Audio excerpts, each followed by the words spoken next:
Maybe Newgrounds isn't a site all of you are visiting in 2024, but if I had my way, it would be the only site any of you spent any time on, including YouTube. It's a thriving community of artists and creative people, and continues to be a hub of some of the very best indie games has to offer. So many of your favorite developers got their start there. Ed McMillan, Brad Bourne, or Lucas Pock, the creator of the William and Sly series. I've actually been working with Lucas since last year, as publisher on that series. In December, we put together the William and Sly Classic Collection, which allows you to play those 2 original games over on Steam, with full 60 frames per second support and all the achievements included. And now, just yesterday, in a free update to an already free game, Lucas has added the Everloom, a 2D pixel art adventure that shares a universe with the William and Sly series. So you have 3 free Legacy Flash games available to play now, and his fully 3D sequel to that series, simply titled William and Sly, is coming this spring.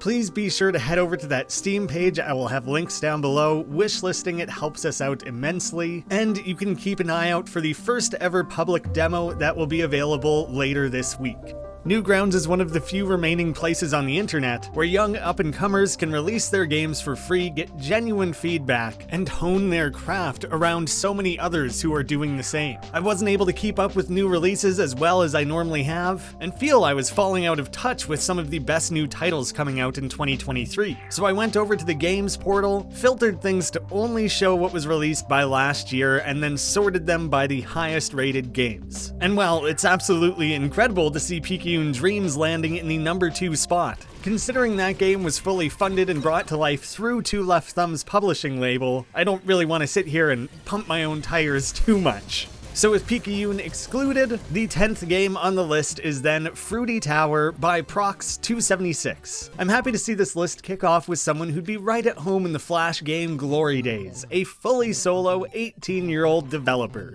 Fruity Tower is a roguelike shooter ascending the floors of the Fruity Tower. You play as a tomato, turning on those who miscategorized them as a vegetable for all their life. The game's main gimmick is the ability to jump back down to the bottom at any time. This is the only place you can heal or upgrade, either expanding your health pool or purchasing new fruit-themed weapons. As is required in any good indie game, the shopkeeper's a bit of a weirdo freakazoid, just kinda ugh.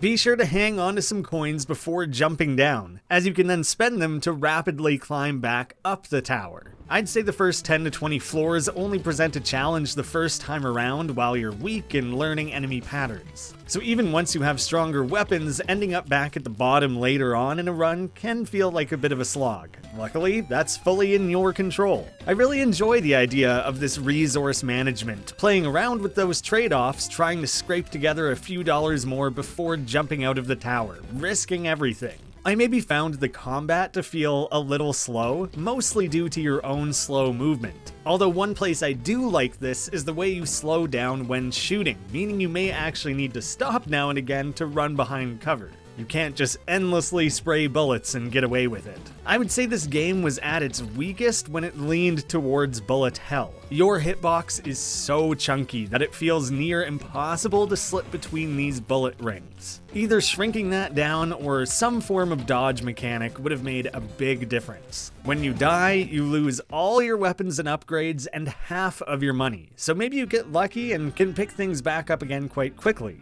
I like the way that's balanced, forcing you to start fresh, but not all the way back to zero. And the soundtrack in this game absolutely slaps. Excellent chiptune tracks start to finish.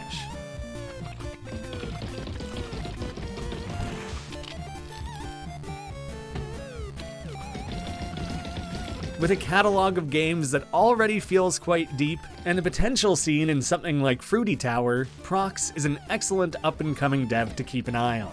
Number 9, Elephant Rave 2 by JMTB02.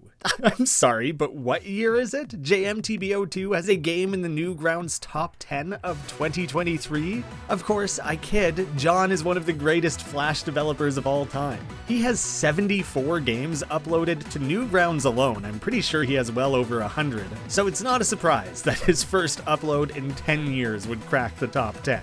For a developer that has so many successful series, maybe it comes as a bit of a surprise that he would make a sequel to something seemingly so random from back in 2008 that never even earned a daily award of its own. That original game is pocket-sized, kept teeny tiny on your screen. Sometime after, there was an HD release that was bigger and had a wider format, but of all his previous titles, the reason Elephant Rave got a sequel was to coincide with the release of the Elephant Collection, bundling together remastered versions of 10 elephant-based JMTBO2 games. I sincerely love the idea of cracking open Flash and working in that old code and environment to make your first proper Flash game in a decade just as a marketing move. Respect. Elephant Rave was John's first title to use this little guy, who is now the namesake of Wonderful Elephant, his new developer branding. So it makes it all the more significant that this title specifically got a sequel. You can play a classic rave mode where a death means you start over. The sequel adds actual levels, which have a fun bit of variety to them. I never knew what was gonna come next and just enjoyed the rave. Except this one part where the rave got a little too spicy for me. I really enjoyed this on every possible front, as a showcase of John's growth as a developer, a throwback to a formative title in his catalog, a clever marketing move, and for the straight nostalgia of playing what felt like a long-lost Flash game. It was something I beat in about 7 minutes and probably will never play again, and that's the way I like them. And of course, I had to try the YOLO mode. I was all hyped up for it, building up my courage. I felt comfortable with each section of the game and was ready to go the distance. You have to make that single attempt count, sailing straight to the end in a perfect run and claim my crown at the top.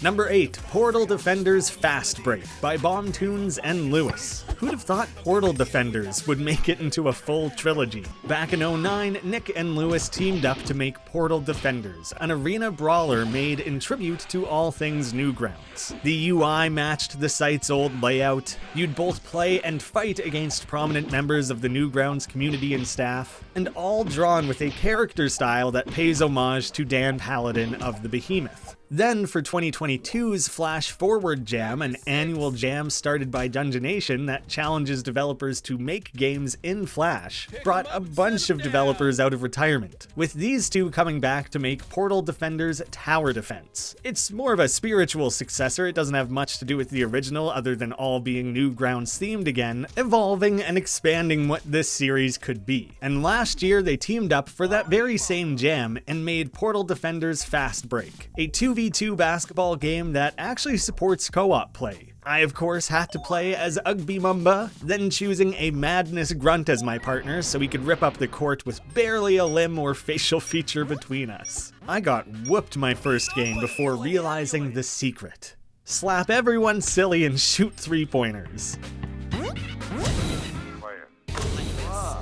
While that was effective, it's more about timing the apex of your shot. When I got the hang of that, I was really cruising. Your opponents and the arena change up every round. Matches were short, and I really enjoyed the variety. And once there were power-ups and arena hazards, I felt I was suddenly experiencing this alternate timeline where instead of Mario Basketball and the many other Mario sports games, I was suddenly playing Newgrounds basketball. And I wept at my own cold, harsh reality, one where something like Newgrounds Party never existed. If that game were to ever happen, I think I know who I'd like to see make it. I still can't accept that this game was made in Flash. Full screen, controller support, co-op, and it's playing this smooth? That's why I love this Flash Forward Jam. There's so many years of Flash knowledge and personal experience coming from these developers that the games they're making now in this old software is better than what we've ever seen before. And I'm playing this directly in Newgrounds thanks to Ruffle. Flash isn't dead, not if we don't want it to be, and maybe the best Flash games of all time are yet to be made. That's a genuine possibility and it makes me so happy.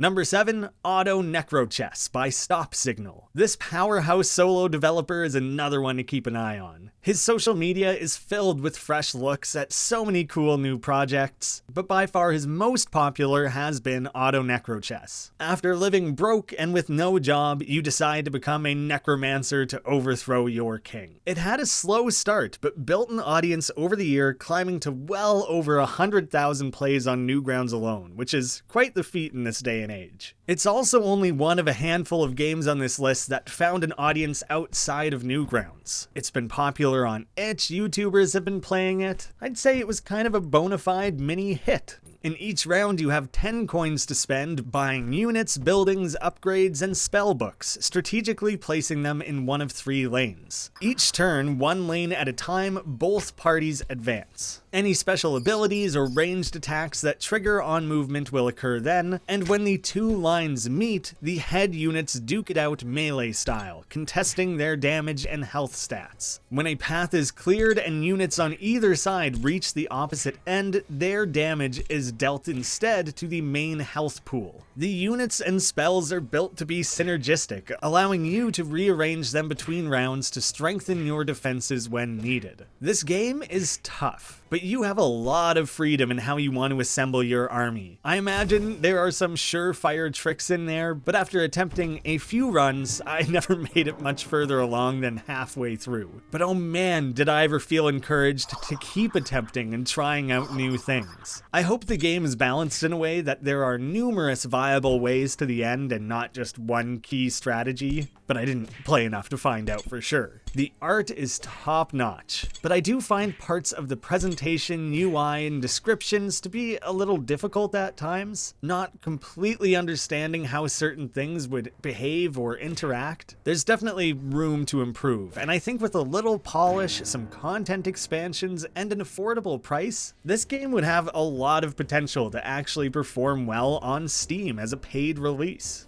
Number 6, Underage Driving by The Peterson. This hilariously copyright-unfriendly driving game cycles you through a variety of driving minigames. You simply have to last as long as possible. The music is absolutely banging. The controls are precise and smooth, yet the art style presentation of the game is hyper jank with ripped JPEGs of Hot Wheels cars, Lego trees, Minecraft sprites, and whatever else is going on here, and somehow it works. It's so much greater than the sum of its parts, and is actually quite addicting. This is probably the biggest dark horse on the list. I think it's also the only game here that was made in Scratch, and genuinely I think this might be the most advanced game I've ever seen come out of Scratch. I'm curious what other crazy things people are doing over there that I just haven't seen before. This game went unnoticed at launch, garnering 0 daily or weekly awards and only being front-paged 10 days after. Since then, its popularity really skyrocketed, and the consistently positive reviews launched it to the top, claiming that 6th place of the year. I was a little bummed when this specific level resulted in me swapping cars when I really liked the one I chose. But I got over it fairly quickly when I instead ended up in an Ernie-mobile.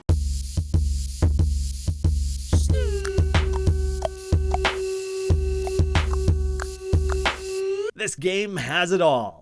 Seriously, this game is as simple as it comes, and yet I still somehow would recommend you go play it immediately. It's so easy to pick up and is a genuine blast. Number 5, Gappy's Playground by Levi Ramirez and Terra Vex. This is not a fully completed game and is more so a showcase of Levi's new platforming engine, although you could absolutely run around in this for several hours if you wanted. At the time of this release, he had been developing it about 3 months and wanted feedback, as this will eventually be used in a full commercial release of Gappy. Which, it's worth noting, Gappy's Playground is actually the latest in a series, with 3 previous Gappy games, each of which was more well received than the one before. Those first 3 games are all auto runners, slowly expanding the roster of moves, size of game, and variety of themes and settings. In the first, you have a jump only, then adding a wall jump, then double jump. with the third game also making use of these old-school Game Boy graphics. And now with the newest game, the endless runner side of things has been dropped, and it is now a full platformer.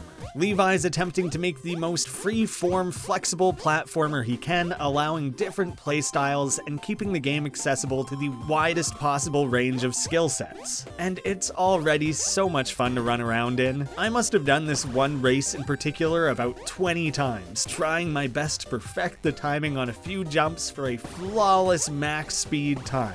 And I actually never really achieved it. I always made at least one major mistake. You can also preview a wall jump based level that also introduces these charged super jumps, or chaining together these moving sleepy cloud platforms, and finally a worm level intended for pros to test their mettle. It's genuinely quite a challenge, but between your many wall jumps, double jumps, this diving move, and a lot of control in the air, it creates kind of an interesting blend, where you need a small degree of precision platforming to achieve certain things, but even if you blow it and miss entirely, you have enough moves at your disposal that you can probably salvage it. I'm really interested to see how that line continues to be straddled, offering up pixel-perfect speed-running gameplay, while also allowing people to just kind of bounce themselves off of walls and have a silly good time running around. A little while back, it was revealed that the full game will be The Adventures of Gappy, Coin Keeper's Cantrip.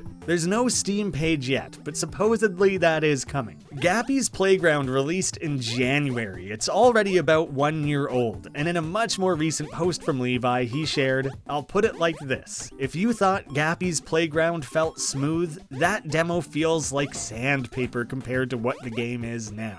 Number 4, Bleek by Fodder Labs. Leave it to the Newgrounds Halloween Spooktacular to produce one of the top games of the year. There's a bit of a track record there to uphold. This is a small, single-room, 1-bit survival game. It may be minimal, but every square pixel of this arcade experience has been polished to perfection. You spotlight incoming ghosts, ghouls, and monsters to vaporize them. However, the only way you can see these enemies is with that flashlight, or until they're practically on top of you. But every time you shine the flashlight, you're draining its battery.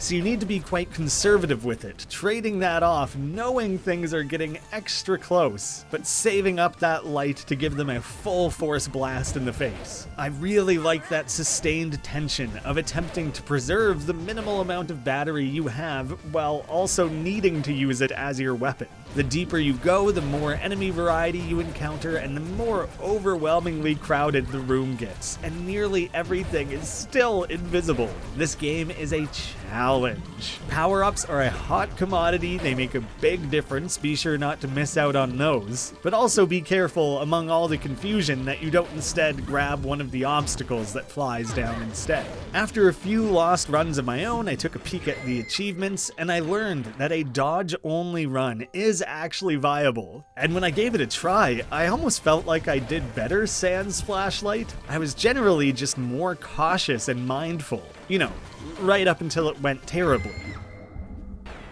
Fodder Labs has shared they have a hefty update in the works that will include quality of life improvements, new enemies, animations, power-ups, and game logic.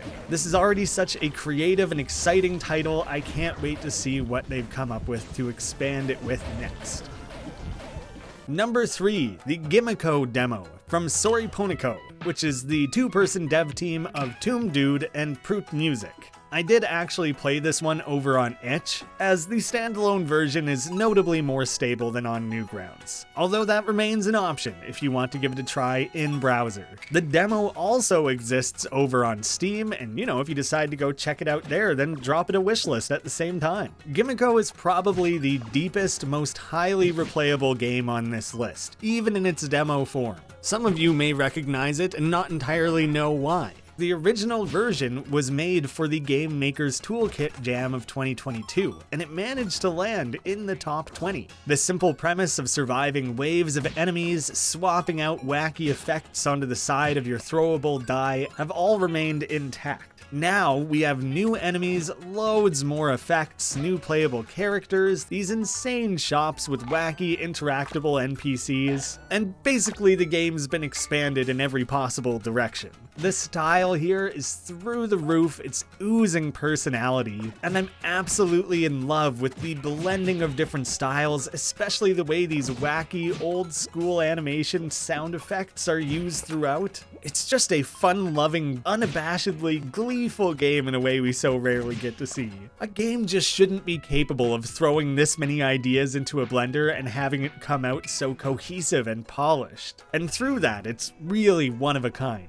On this list, this is the game I would most readily pay money for. The demo is already so fun, and that's already 6 months old. Every new thing I've seen shared for this game looks better and better. And as a fun little tease, the Picayune Dreams and GIMMIKO devs are good friends and did a boss swap of sorts. Both games now include secret battles that pull directly from the other game, then recontextualizing and re-envisioning it to fit the style of its new home. I love all the fun and small ways both teams integrated these battles into the main title so nothing feels out of place. That sort of collaboration always warms my heart, and the end result here is just phenomenal. Number 2. I mean, now that we've reached this point in the list, just a quick reminder, go buy Picayune Dreams, or wishlist it, or something. We've already talked about it more than once in this video, so let's move on. Number 2, Gooby, by Guy Unger and Supa Baba. This is another entry that was made for the Flash Forward Jam. Inspired by the explosion of Vampire Survivors-like games that came in 2023, this is what happens when you let a Flash dev loose on the genre. If it first emerged like a decade ago, shortly after Ed McMillan's roguelike defining revival, The Binding of Isaac. It has that chunky line thickness, doofy protagonist, and simple presentation of many classic Flash games. There is a small story here with a lot of personality to be read into Gooby through his design and mannerisms. Look at his goofy face and silly run. How can you not love that little guy? Then growing bigger and more like his dad with each new power-up. Unlike Vampire Survivors, there's no experience to grab up. Instead, surviving one room at a time, you earn your choice of upgrade once it's been cleared. You have a few different options, with those selection trees kind of re-merging in a way where you will eventually have all of the upgrades. I really like the scaling difficulty, with enemies really starting to swarm you right alongside you being able to blast forth heaps of fireballs. This one only took about 10 minutes to beat, but I really enjoyed my time with it. And it's always great to see what Guy is up to. We made Madness Throne together back in 2016, and he just continues to improve with every new title. Game jam aside, he's now back to work on his upcoming full Steam release, The Ballad of Bonky, a claymation-style arcade adventure with ricochet combat. Play solo or with up to 4 players in this bouncy, juicy adventure. The designs, music, and everything shown in the trailer just look delightful.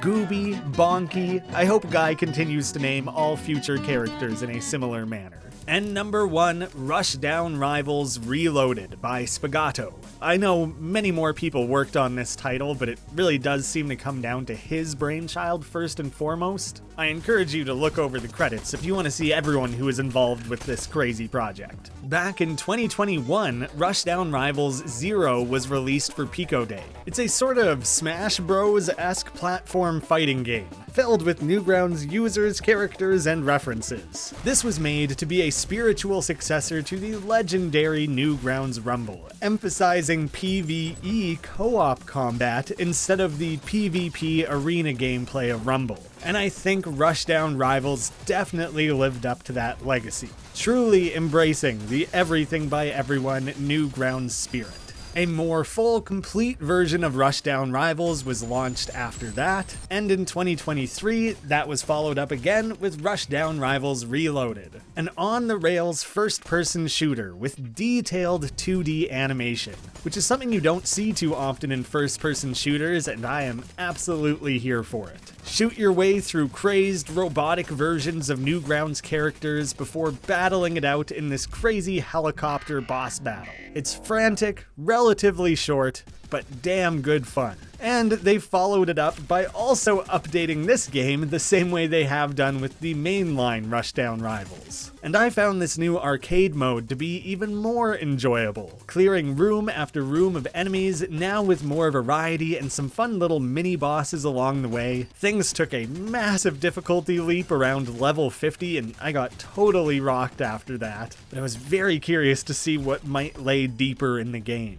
With a little more variety in levels, enemies, and weapons, this game would be outstanding. I mean, it's probably already one of the best first-person shooter titles on Newgrounds. There's not very strong competition there, so I feel like a goon for even suggesting that they should add more. And now that the team has returned their focus to updating and supporting the main Rushdown rivals, I completely understand if they choose to just leave this one where it is. Either way, fans of this series are eating well. So there you have it, everyone, the top 10 games of 2023 on Newgrounds according to user score.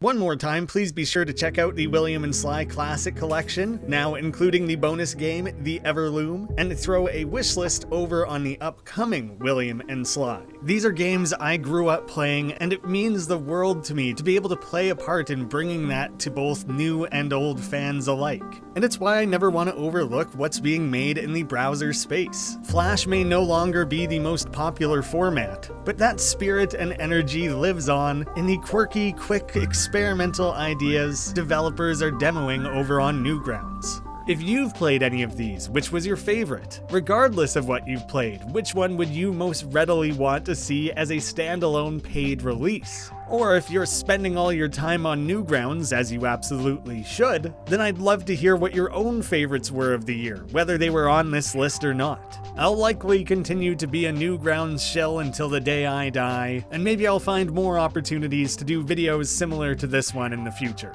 Thank you all so much for watching, and I hope to see you all again soon.